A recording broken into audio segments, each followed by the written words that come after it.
Hi, everyone. Thank you for watching today. I'm Stacy Bagwell, the Director of Customer Success at SmileSnap, along with Casey Bull, the Global Director of Content and Community at The Invisible Orthodontist, also known as TIO. Hi, Casey. Hello, hello. Thanks so much for having me today, Stacy. Well, so excited that you're here. In fact, Casey and I both are excited to be sharing with everyone over the next few weeks ways to seamlessly integrate virtual consults into your practice. So I saw Casey do this webinar a few weeks ago and thought, okay, our customers at SmileSnap need to hear this. So it's a little bit of advanced training. If you've been doing virtual consults for a while, it'll just really take you to the next level. So we're going to be sharing just a few minutes each week so that you get some tips to really you can just begin implementing right away.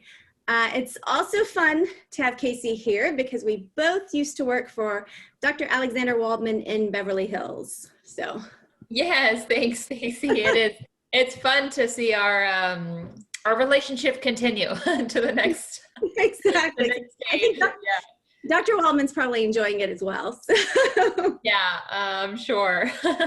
Yeah, so I was TC for many years and spent my last 2 years managing virtual consults for our office, actually from Florida. And Casey was our practice manager and really took our practice to the next level. Speaking of going to the next level, there's no one more inspired or inspiring and excited about systems and tracking than you, Casey. Yes, that is probably true. Yeah, so you're exactly right. I think when it comes to the virtual consult and the topic of this or the theme of this going virtual, yeah, I'm definitely a believer in having systems and processes so that it isn't relying on having a good day or good mood or the right person. You have the system, you have the process, you can duplicate it, you can kind of count on that to work. Well, I'm going to let you take it from here, and excited to learn from you and share everything that you've been doing also for TIO over the last, you've been with them a couple of years now, 2 years? Yeah. Yep, 2 years. So great. All right, Casey, I'll let you take it from here. Awesome. Thanks so much. So let me share my screen. Okay, are we good to go? We're good to go.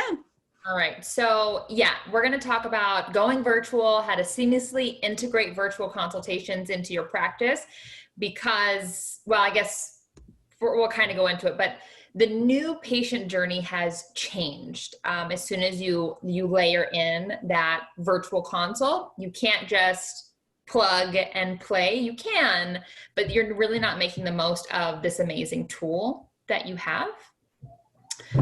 So let's look at what that new patient journey looks like.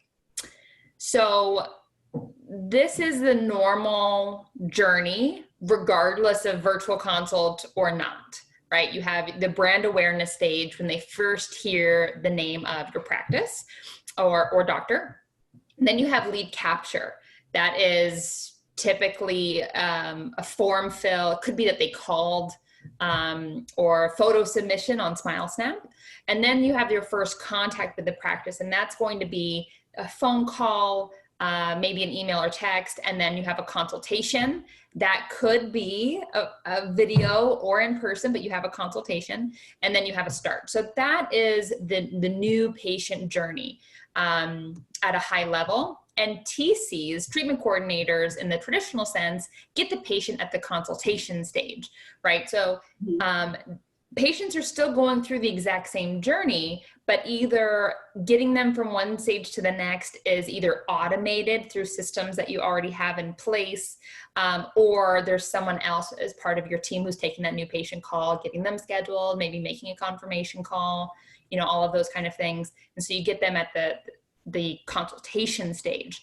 But with virtual consultations and the VTC, you're actually getting the patient much earlier in the new patient journey or the buying cycle. You get them at the lead capture stage. And it's super important to know that because the mindset of the patient is different. They're not all the way there ready to start, as you can see here. I think what's also interesting too, or what's been fun to see of offices as they've gotten used to virtual consults, is they are now taking a team member and turning them completely into the VTC. So someone different than the in-office treatment coordinator, he or she is handling the virtual consultations. And I think it's so important because, I mean, when a TC is trying to balance both, inevitably one's going to get left behind, and typically it may be the virtual one. So it's great to have a team member that's really dedicated to specifically virtual consultations only. Absolutely, absolutely. Because it's also, it's a bit of a mindset shift. When you have a consultation in that, say, hour time, average of an hour time, you go through everything and you're looking for that same day start. You can't do that at the Smile Snap stage. You're not going to get a same day start in that sense of right when you speak to them. So you need to think about, well, what's your goal of that interaction? And your goal isn't to start at this point. Your goal is to get them on the phone. And then your goal is to get them into a consultation, and you have to take it step by step, because as soon as you jump steps, the patient's going to feel that disconnect, whether they realize it or not. Mm-hmm. Oh, I think I skipped a slide. Yes. Okay. So now in this slide, the new patient journey would look something like this as soon as you layer in the virtual consultation. So lead capture, we know we have new patient call, but you also have Smile Snap, submission, or still form completion. And you may be wanting to funnel everyone through photos, right? This is your virtual consultation journey. So regardless of how you capture the lead, you're going to want to get those photos. So you're going to follow up, try to obtain some suitable photos, and then you're going to send those treatment options. So either call or an email with a quote, and an estimated treatment length. And then you have that video call before you go into the in-office consultation. And I think in another session, we're going to talk about like that role of the video call, but I think it's really important just to identify here, like this is the new patient journey that you're looking for. And so the mindset that you should have when you are having a contact with a prospect patient or prospective patient at a certain stage, your goal is to get them to the next stage, not to the whole in-office consultation. It's Casey, that's such a good point, because I do hear all the time of doctors may get frustrated at the quality of the photos, or maybe somebody submitted and didn't submit the photos. But again, that's such a great touch point to reach out to the patients. So the journey is starting right there, not after the photos come in. You know, it's starting from the immediate point of making that connection with the patient. And I think that gets overlooked sometimes. I'm glad you pointed out that where it starts. Yeah, absolutely. Because they raise their hand, they are interested. You just have to help them along the way. And sometimes that does mean maybe you're not going to be able to get suitable photos, you know, because you do need to meet them where they are. So that's the whole mentality, is you're trying to get them from step to step to step.